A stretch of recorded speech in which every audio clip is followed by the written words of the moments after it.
Today on Investigate TV, trees on power lines can be dangerous, even deadly. We investigate who's responsible for keeping the lines clear. I don't want to see anybody else lose any property as I have and other people. Plus, crash tests involving electric vehicles have a surprising result. What goes through your mind when you see this? Well, death. Honestly, I'm probably gonna die if that happens to me.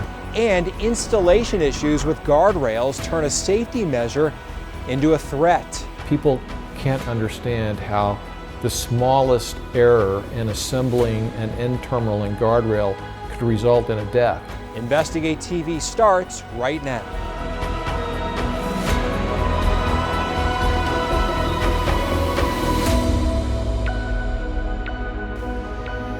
Hello and welcome to Investigate TV. I'm Lee Zurich. Trees and other plants cause a large number of major power outages every year. The problem for many homeowners is what happens before a storm comes through and takes down trees and lines. That's because our Caresse Jackman found there's often conflict over just who's in charge of taking care of the hazard that can leave customers powerless.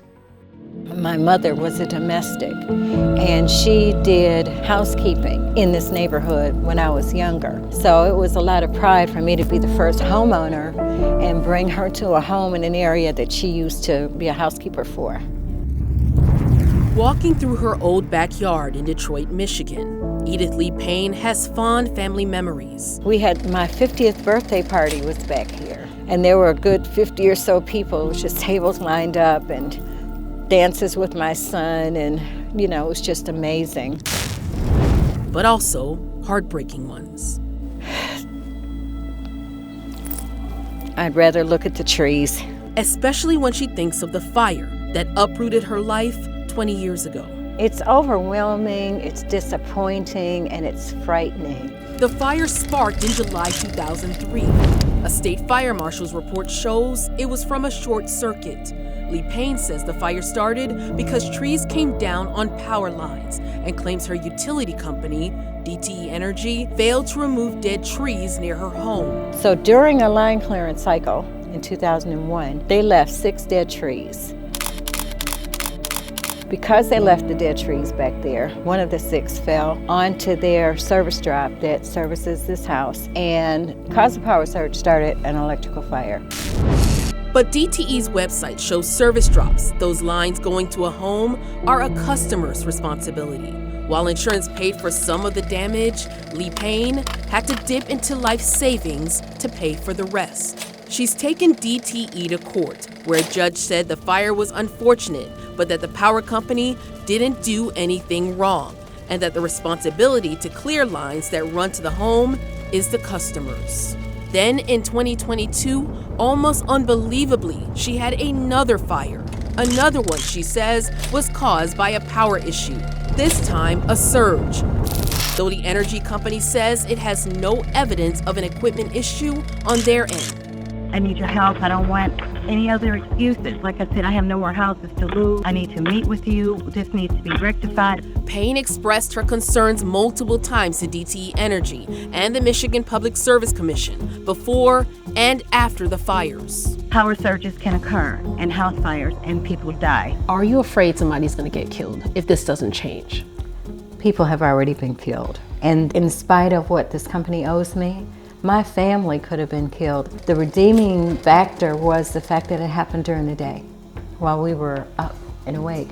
But it could have happened at night while we were asleep. The commission denied Lee Payne's claims, but her story highlights the confusion when it comes to who's responsible for trees near power lines. Dan Scripps is the chair of the Michigan Public Service Commission. They regulate Lee Payne's utility company and several others in the state. And there are parts of our system, particularly in the Detroit area. It's an old system. There are challenges with some of the backlots or alleyway systems where the city a long time ago sort of gave up those alleys to the residents, and as a result, you've seen not a lot of vegetation management.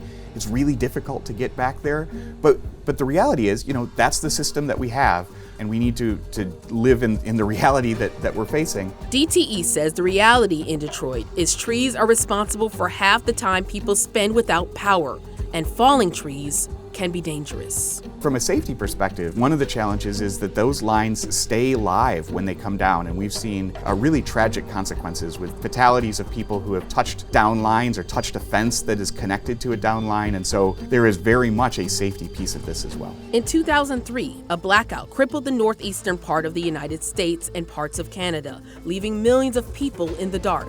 Nearly 100 people died. The overall economic cost was estimated between $4 to $6 billion. A federal investigative report determined that part of the reason for the outage had to do with overgrown trees. Adding, had all the trees which contributed to the outage been adequately pruned or removed prior to the event, the blackout would likely have not occurred. Tree and power line conflicts have also caused significant wildfires in both the U.S. and Canada. A state-contracted investigation into the deadly California wildfires in 2017 and 2018 showed they were caused by vegetation issues that the state's major utility company should have known about and addressed if it was following state law or industry standards. Trees contacting utility lines are the #1 cause of outages throughout the country. Professor Lawrence Kahn developed the Tulane Utility Vegetation Management Initiative, a project training the next generation of attorneys at Tulane University in New Orleans. Even if you're taking very good care of your trees, who's to say your neighbor is taking equally good care of your neighbor's trees? And the answer is, you can't have that kind of confidence without knowing your neighbors very well. Beyond that, if a tree comes into contact with a utility line, there are some significant problems that can occur. Our national investigative team analyzed federal data on major power outages and found that on average, customers are left in the dark from 2 to 4 hours at least once each year. Mother Nature playing a major part, with federal records from major power disruptions from the last several years showing that roughly 85% of significant outages each year were caused by severe weather or natural disaster. Now, the data doesn't specify whether vegetation is involved, but Kahn says it's more than likely in those weather-related events. If you've ever been in a situation where you don't have power at home, chances are it's because a tree came into contact with a power line. And in a survey done by the University of Wisconsin-Stevens, utility companies themselves reported that on average, nearly a quarter of all outages in 2019 were attributable to vegetation. And vegetation management has been noted by several federal officials as a strategy to improve grid resiliency. Do you think there should be more accountability when it comes to utility companies ensuring that they're watching vegetation management? They're already accountable. The question is, who's enforcing that? Enforcement isn't uniform across the country. Major utilities are subject to federal standards, requiring things like annual inspections and documented plans to ensure lines are kept clear. Otherwise, utilities are regulated at the state level, meaning requirements can vary state by state.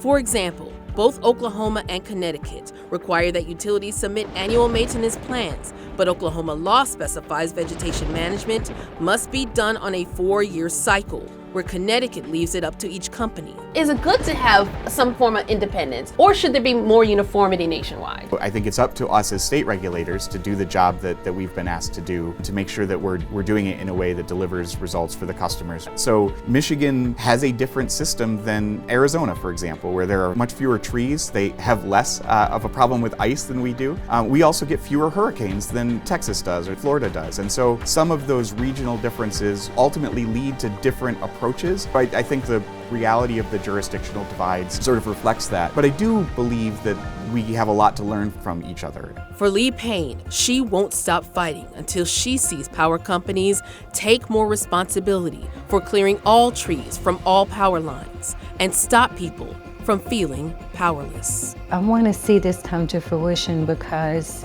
most importantly, people's lives are at stake. I don't want to see anybody else die. I don't want to see anybody else lose any property as I have and other people have.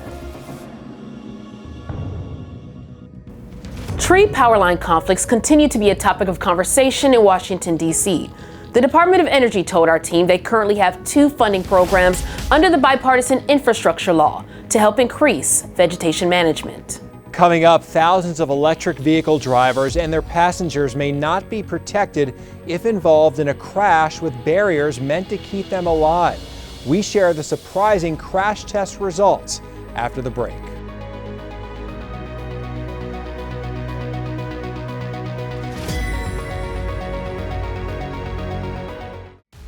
Welcome back to Investigate TV. According to Kelley Blue Book, in 2023, 1.2 million electric vehicles were sold in the U.S.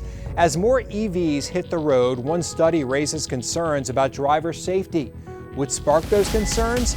The vehicle batteries, specifically their weight. Electric car batteries have an average weight of around 1,000 pounds, with batteries in some SUVs coming in at nearly 3 times that number. While research shows heavier vehicles are safer for their own occupants, crash tests reveal that may not be the case when a crash involves a guardrail. Reporter Andy Parati shows us the destructive test results. Yeah, I love it. It feels great. The drive's pretty smooth. Javier Flores hits the road in his dream car, a Tesla Model 3 sedan, purchased about a year ago. I love technology and I just feel like it's a really safe, intuitive drive. When the Atlanta resident got it, safety was top of mind. But we uncovered a potential danger for him and thousands of Tesla drivers on the road today.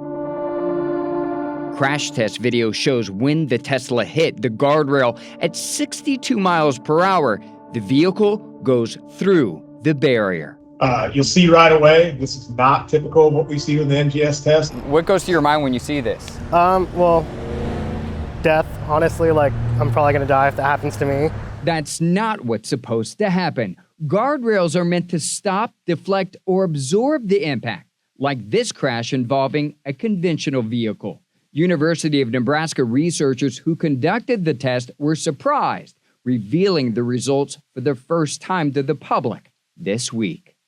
What we saw in the test is that maybe there's some other design features in electric vehicles that aren't, as compatible with our hardware as the current vehicle fleet is.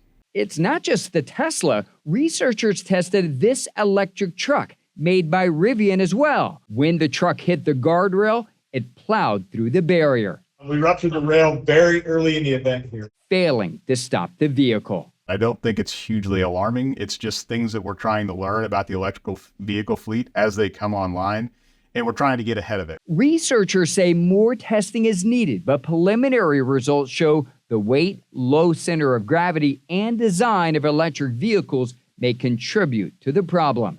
Rivian trucks weigh nearly 2,000 pounds more than conventional pickup trucks. They are not going to be shielded or protected. We'll hit right there. Steve Eimers is a guardrail safety advocate. He says the crash tests showed the need for better collaboration between safety barrier engineers and electric automakers. We need Elon Musk to have the same seriousness with which he runs SpaceX to come to the table and say, hey, we've got an issue with the Tesla. Tesla did not respond to our request for an interview. Rivian declined to discuss the test results, but wrote in an email the Rivian R1T received a top safety pick award from the Insurance Institute for Highway Safety in 2023. It's crazy. It's kind of scary. After watching the video, Flores hopes the two industries will come up with a solution soon. So I don't really know what Tesla could do or like what infrastructure we can have on the highways to make things better, but a change needs to happen.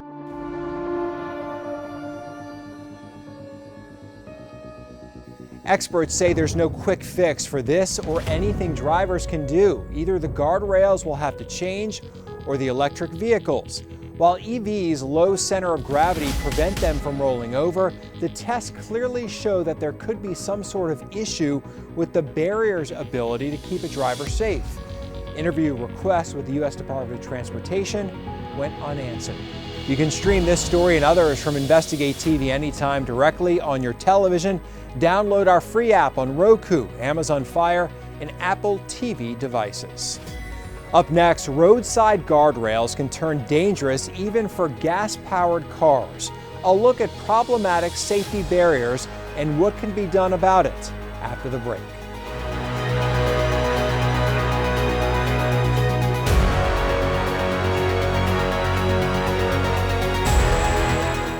Welcome back to Investigate TV. Guardrails are meant to protect drivers from danger. They can reduce serious injuries up to 47% when they're installed correctly. But when they're not installed correctly, experts say they can turn from life-saving devices to killers on the road. Reporter Kristen Crowley shows us how big the problem is and how little is being done to fix it. For most parents, it's easy to talk about their kids. Well, he was a good-looking kid. He was a pretty good athlete. And he was very smart. But most parents haven't lost their child. Just full of life. Like Joey Beck did. Why did it have to be him? I would rather it been me. Seth Beck died in 2019 after crashing into a guardrail on a stretch of highway in Missouri. Crash scene photos from investigators show the mangled steel lying in the road.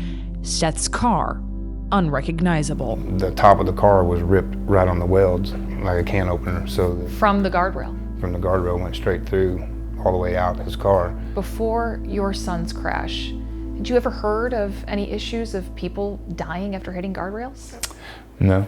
But some experts. This one happens to be a case in Illinois. Like attorney Kent Emerson, where a man was killed. Who has handled more than a dozen guardrail injury and death cases, says it's more common than people realize. This is the faceplate, the end terminal here, and where it elbowed and went through the car and killed a man. Emerson says these cases span across the country where guardrails have speared vehicles, causing serious injuries like leg amputations, or worse, killing people. Several people were killed in Missouri, near Columbia, Missouri, when the guardrail went right through a GM Tahoe. And in many of those cases, he says the guardrails were installed improperly. People can't understand how the smallest error in assembling an end terminal and guardrail could result in a death. Emerson showed us this example of one of those small errors. Is that simply putting this bracket upside down caused the failure. Improper installation and caused the failure. In 2020 in Oklahoma, a 54-year-old woman hit this guardrail. The end terminal and guardrail went right through this full-size pickup and killed the lady driving this pickup in 2020. Emerson says any installation error could contribute to the guardrail locking up, turning the device into a spear. They need to understand the amount of technical finesse that goes into a guardrail design. Brian Kuhn is a crash reconstructionist who's inspected hundreds of guardrail crashes for attorneys and has a doctorate in engineering. He says he's seen dozens of crashes involving guardrails that people should have been able to walk away from, but instead, they were killed. The problem with installation of guardrail is it looks like nuts and bolts and you just assemble it, but it actually does require training. But the federal government does not require training and doesn't have standards for who can install or replace guardrails, saying that decision is up to the states. Private contractors and DOT workers often do the installation and repairs, but that's not always the case. This lawsuit, filed in Florida, alleges inmates repaired a damaged guardrail improperly, causing a man to lose his leg after he crashed into it. Is it safe to say that there are tens of thousands of guardrails on the roads right now that are misinstalled? At some level, yes. Could the federal government do something to make guardrails safer? Absolutely. Absolutely. They could require more inspections. They could require more testing. More inspections is exactly what a transportation research group urged the Federal Highway Administration to do, saying every guardrail should get a comprehensive in-service performance evaluation.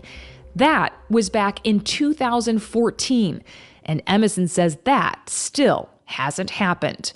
Until it does, he says deaths from improperly installed guardrails will continue. How well known do you think this issue is among most Americans? Almost no one is aware of it. But the DOTs, they know. They know. The manufacturers know. They know. The FHWA knows. They know. Absolutely. And now,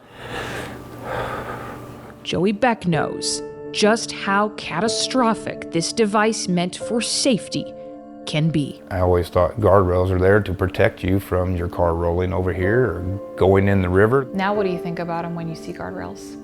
It's death.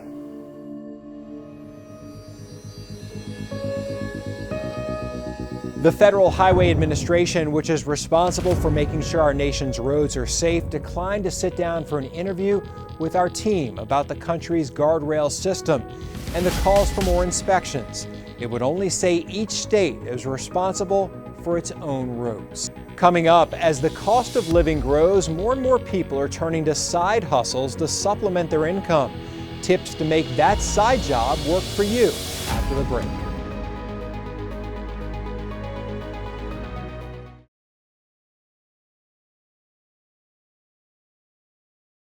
Welcome back to Investigate TV. Whether it's driving an Uber or pet sitting in the neighborhood, a lot of people are turning to side hustles to supplement their incomes.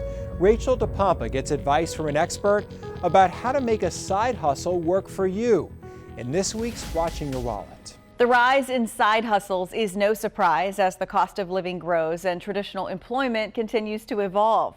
More people are looking for extra income outside their main jobs. It's also easier to find a side hustle, whether it's driving for Uber or Lyft on the weekends or using an app like Rover or Wag to run a pet sitting or walking business. Cost of living has gone up tremendously over the last several years, and housing costs, all those things are, life is just a lot more expensive than it used to be. Some people are there trying to earn more money to save or to invest in something, and then some people are really just getting by. David Strawn is a content manager for MarketWatch Guides. He's also a former avid side hustler. He says while side hustles can be lucrative and rewarding, you also have to remember some of these jobs come with a cost to get started, and it's not always something you can offset with a tax write-off. There's sometimes a long time between spending money and getting it back. Culturally, we have a tendency to look at a lot of these jobs as like not professional.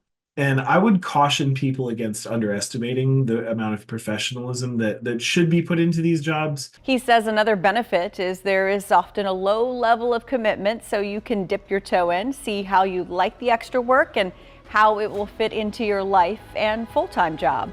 And if you recognize that something is just not for you early on, you can just stop doing it. And that's it for us. Thanks for joining us here on Investigate TV. Hope to see you next week.